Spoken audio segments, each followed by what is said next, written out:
Hello बच्चों, आज के इस वीडियो लेक्चर में हम लोग ब्लड से रिलेटेड टॉपिक ब्लड प्लाज्मा के बारे में डिस्कस करने वाले हैं।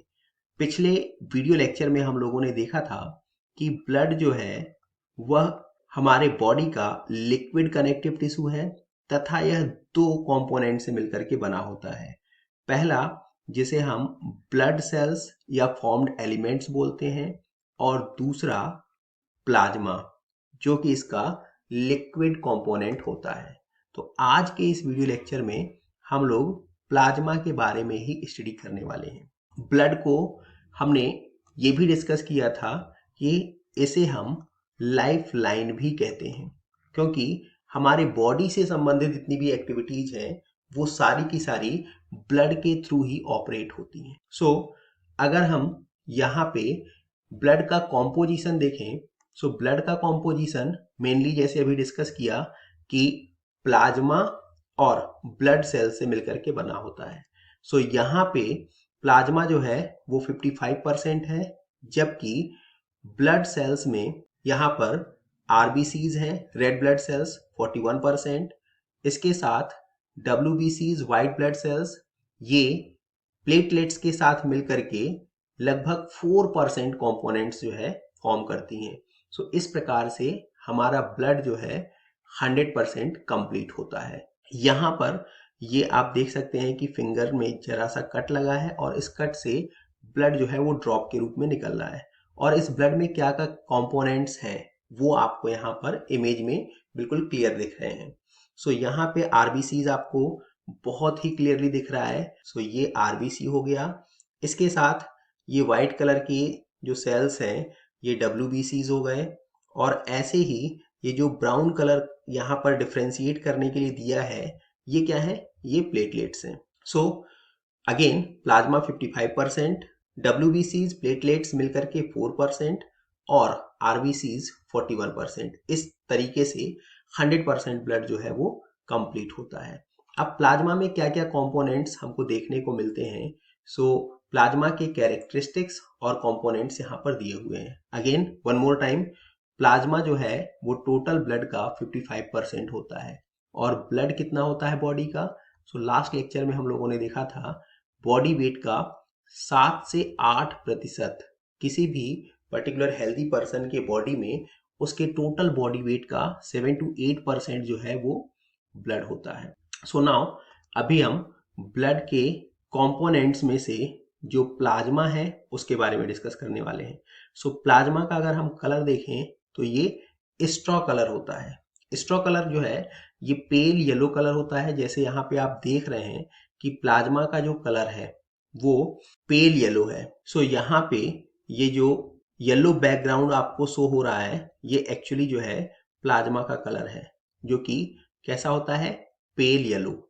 सो प्लाज्मा जो है ये स्ट्रॉ कलर या पेल येलो कलर का होता है। सेकेंड थिंग, ये विस्कस अर्थात गाढ़ा द्रव है और ये नॉन लिविंग होता है। नॉन लिविंग मीन्स इसमें सेल्स जो हैं आरबीसीज, डब्ल्यूबीसीज, प्लेटलेट्स, ये तो लिविंग है, बट प्लाज्मा जो कंपोनेंट है, जो ग्राउंड सब्सटेंस है, ये नॉन लिविंग है, जिसमें सारी की सारी सेल्स जो हैं फ्लो करती हैं।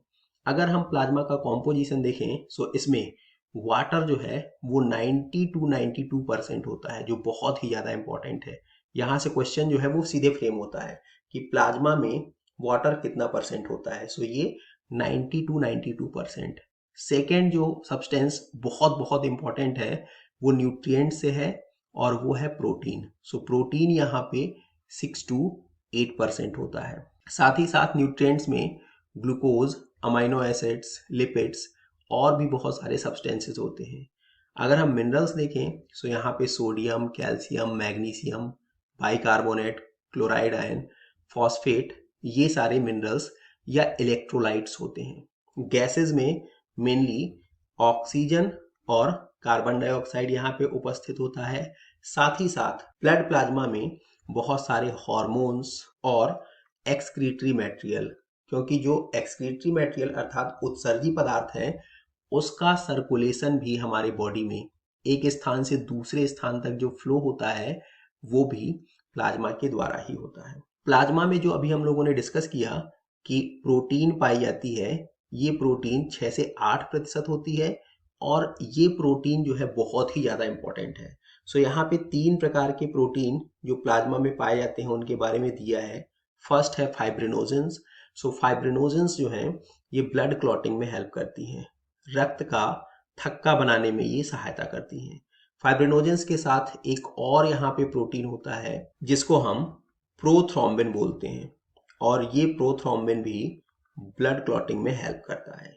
इसके अतिरिक्त ग्लोब्युलिन्स बहुत इंपॉर्टेंट है।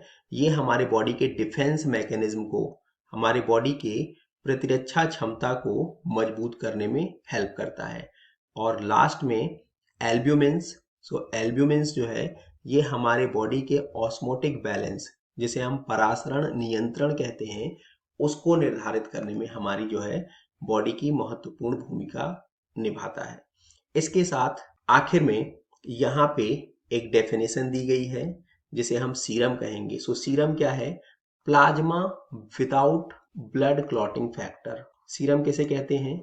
सो सीरम जो है हमारे बॉडी में जो प्लाज्मा है, इस प्लाज्मा से अगर हम जो ब्लड कोएगुलेटिंग फैक्टर है, ब्लड कोएगुलेटिंग फैक्टर मीन्स जो ब्लड को क्लॉट करने में, जो रुधिर का थक्का जमाने में हेल्प करने वाले फैक्टर्स हैं, कारक हैं, अगर उनको हम निकाल दें, उदाहरण के लिए जैसे कि फाइब्रिनोजेन, ये ब्लड का थक्का जमाने में हेल्प करता है, साथ ही साथ प्रोथ्रोम्बिन। सो अगर हम इनको हटा दें तो जो प्लाज्मा बचेगा उसे ही हम सीरम कहेंगे। सो ये तो हुआ आज का वीडियो लेक्चर। और फाइनली इस वीडियो लेक्चर के अंत में एक क्वेश्चन जो आपकी लर्निंग एप्टीट्यूड को इनहेंस और इम्प्रूव करेगा। सो क्वेश्चन है, what is the percentage of RBC in blood? So अगर आपने इस वीडियो लेक्चर को ध्यान से देखा है, सो इस क्वेश्चन का आंसर जो है इसी वीडियो लेक्चर में कहीं पर है। सो आपको इसका आंसर जो है कमेंट सेक्शन में देना है। Please subscribe the channel for more such informative videos and please do like and share the video to help me and others too. मिलते हैं नेक्स्ट वीडियो में, तब तक के लिए थैंक्स।